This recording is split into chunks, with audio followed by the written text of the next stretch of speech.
report, a little bit of breaking news, I guess you could say, is the injury report dropped yesterday. I think it was Tom Silverstein. I seen it come across my Twitter feed here. Packers injury report versus the Vikings. Malik Willis is questionable, but let's talk about the players that are officially listed as out versus the Minnesota Vikings. Okay, and these players are at the top of the list here, Donovan Jennings, in no particular order, just on the top of the injury list. Donovan Jennings with the throat injury. Again, he wasn't on the injury report Wednesday, did not participate Thursday, did not participate Friday, officially listed as out. Nick Nyman, they're trying to get him back, linebacker, pectoral injury, limited. He's officially listed as out in this game as well, although I don't think he's actually been activated yet. He's designated to return from injured reserve there. Also listed as out, John Williams, guard that had the back surgery. He still hasn't been activated yet. That 21-day window has been open. He's limited all week long. Sounds like he's getting closer, but he was listed out as well. I think that was our 7th-round pick. More importantly, Savion Williams with the foot/illness, limited, did not participate. Sound like he was really sick. So thoughts and prayers go up to Savion that he gets over that as quick as possible. He's listed officially as out. Now, you got 2 players that are listed. Actually, let's start with Doubtful. Doubtful is Dontayvion Wicks. He's in concussion protocol, did not participate all week. He's listed as doubtful. That tells me whether he cleared or not, they're holding him out, and that's one of those players they're going to keep out of the roster or off the field in Week 18 to kind of get him ready for the playoffs as well. That way you don't have to see Bo Melton out there trying to save the game in the fourth quarter. If you got imagine Wicks getting those opportunities as opposed to Melton. I'm not trying to dog Melton. Melton's made some plays this year, man. I want to say he's got at least 1 touchdown. He may have 2 now. Made a couple plays the other night, but man, with the game on the line, 4th down or 3rd down, and you got to get a conversion here late in the game. I don't want the ball going to Bo. I just don't. I think he's a valuable asset. He's good on special teams. He can play corner and wide receiver. He practiced more at corner this week, which tells me he may get some snaps there and kind of get them geared up a little bit for the playoffs, although you did add Trayvon Diggs. I'm really excited to see what Trayvon Diggs does because Cowboys fans think he's horrible. He's former All-Pro. I'm kind of in the middle, like, okay, he's probably going to be an above-average player, but who knows, man? He may catch fire in a new place as well. But nonetheless, again, listed as doubtful there is Dontayvion Wicks. Also listed as questionable. You got 2 players, Zach Tom with the back/knee, limited all week. He's listed as questionable. I would hold him out. I have no worries about Zach Tom being ready to go for the playoffs, even though he hasn't played in a few weeks. I think he'll be just fine. He's a good enough football player that he can step right in and play very good football, if not great football, if not great elite football. Zach Tom is a dog. Make sure you get him as healthy as you can for the wild card round. And then Malik Willis with the right shoulder/hamstring, limited all week, listed as questionable. I think the writing's on the wall there. Clayton Tune has already been announced as a starter. I don't think they'll have Malik Willis waiting in the wings as the backup. It's going to be Clayton Tune as the starter, Desmond Ridder as the backup. You guys know we did a deep dive on him earlier this week when he was signed by the Packers. Now, positive news, illness, limited, full participation was Jaden Reed, so he should be good to go. If you want to put him out there, that's one of the healthy players. You feel good like, okay, he's not banged up. We can put him out there. I'm okay with that. I don't think you should just sit all the starters. Nobody's saying you treat it completely like a preseason game. I've said all week, it feels like a preseason game because the injuries you're trying to get right before the playoffs, right? And then, of course, a couple other players that full participation. Jordan Love, we said earlier this week, he cleared concussion protocol, got the left shoulder injury as well. He's good to go. He is not going to play. You're going to hold him out, make sure that he stays healthy for the wild card round.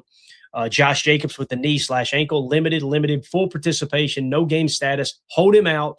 That's one healthy player I would hold out because he has battled with that knee. You get kind of an extra bye there and let that thing heal up if there is still any swelling. Edgerrin Cooper with the shoulder injury, limited, full participation. He doesn't have a game status. I would like to see them hold him out as well, just because I would like to get a really good look at Tyron Hopper and Isaiah McDuffie for the playoffs. And I say this because probably going to catch some heat here. I feel like you should start Isaiah McDuffie over Quay Walker in the nickel. Going back and watching the tape and looking at the games where Quay missed and Isaiah stepped in, I felt like the defense stabilized a little bit. And that may be totally different when you get to playoff football. Quay may be the better football player. I don't know. But just the way I see it right now, it's like I'd rather give Isaiah McDuffie a shot and then have Quay come in off the bench, and as the third linebacker.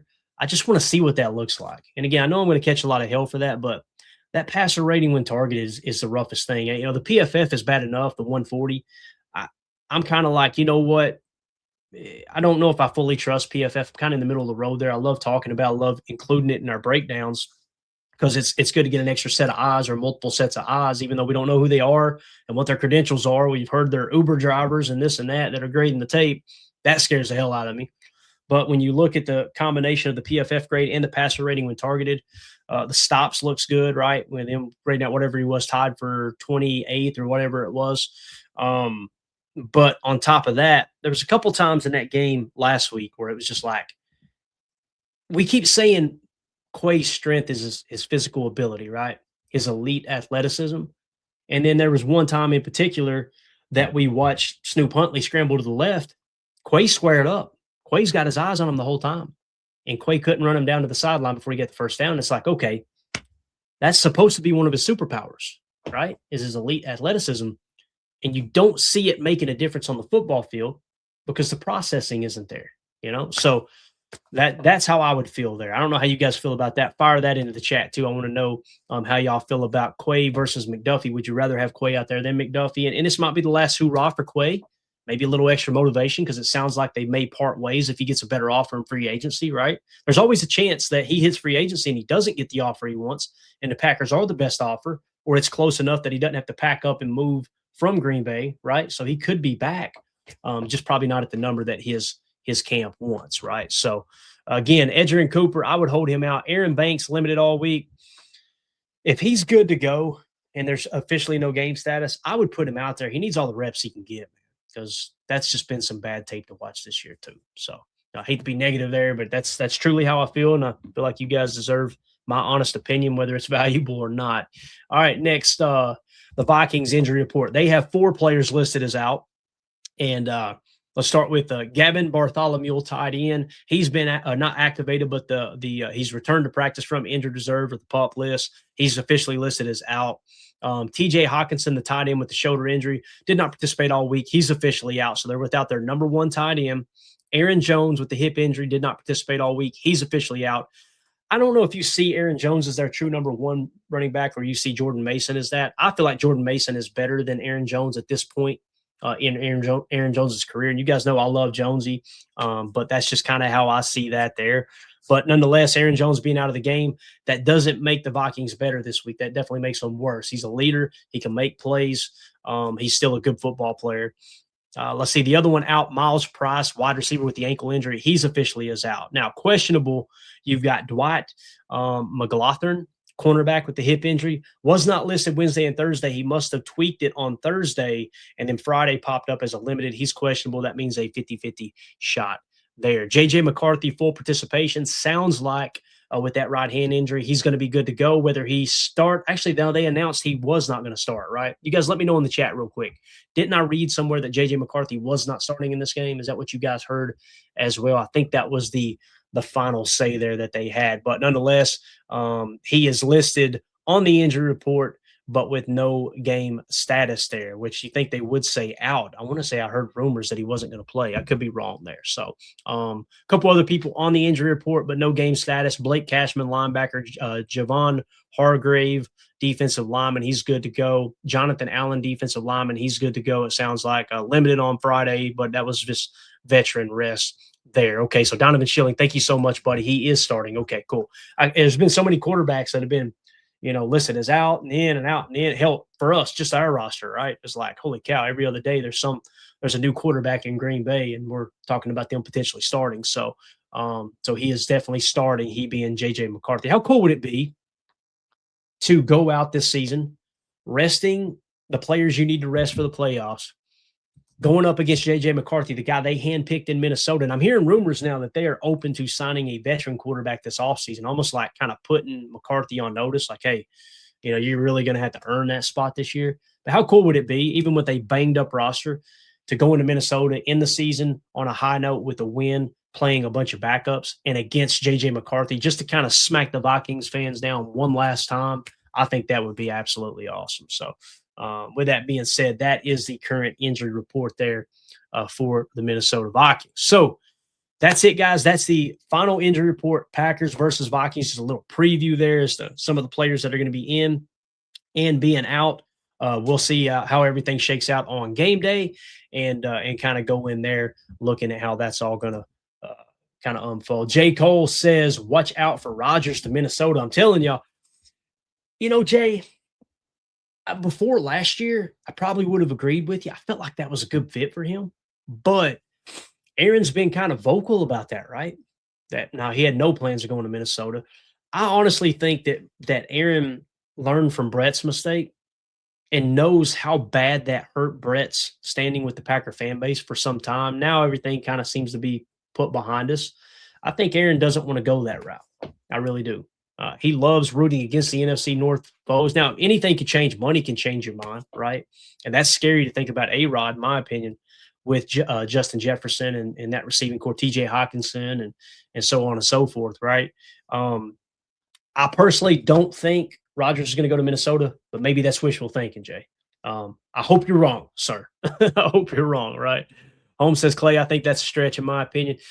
Yeah, we'll see. I don't know what the stretch was there, Holmes, if it was, what Aaron kind of said about not going to play for Minnesota this past season, 2025, or if it's a stretch of what Jay was saying there. But Packer Doug says, Aaron appreciates his legacy more than the hit from Kill.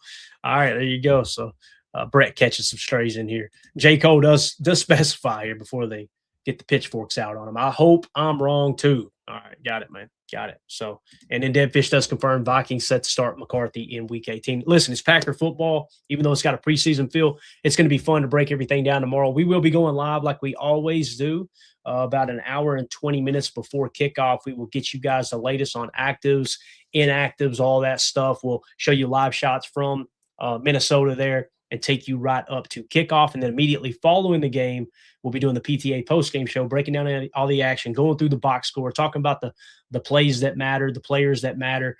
And we'll also, on the end of that show, we'll probably give you an updated look on the playoffs. Okay, who exactly are we going to be playing or most likely going to be playing? There'll probably be other games that kind of unfold and let us know that information there as we get through the rest of the games. Obviously, I imagine when the 4 o'clock window games are over, and I don't even know who's playing in the 4 o'clock window games. I believe by the 4 o'clock games, the only game that'll be left on Sunday night will be Packers-Ravens, which should be a dandy, by the way. Aaron Rodgers in basically a divisional championship game is what that's going to be. That's going to be a lot of fun. But obviously, by the time the 4 o'clock window games finish up, we should know who we're playing, right, in the wild card round. So it's either going to be the Bears or the Eagles. I'm really hoping it's the Bears, man. It'd be fun to go into Chicago and just completely in their season so those fans can shut up, right? So with that being said, let us know in the comments, how do you feel about this Packers-Vikings matchup and more specifically the injury report? If there's anything I missed, you guys know the drill. We're kind of a collective effort here at PTA. The chat, the co-hosts, me, we're all combing through the information as Packer fans, not media members, not experts. Y'all let us know in the comments if there's anything we missed or anything you disagree with. Make sure you hit like, subscribe, and click on the bell icon so you're notified every time we do go live in the future. All right, that's it. We'll see you guys tomorrow for the PTA pregame show. Unless some other kind of news breaks today, I'll go live for that.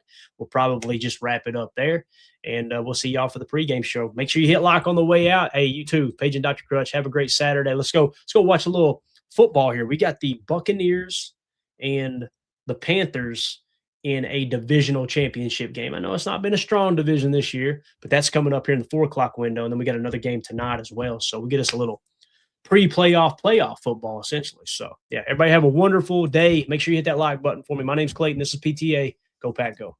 Here we go. We're out. Bye, guys.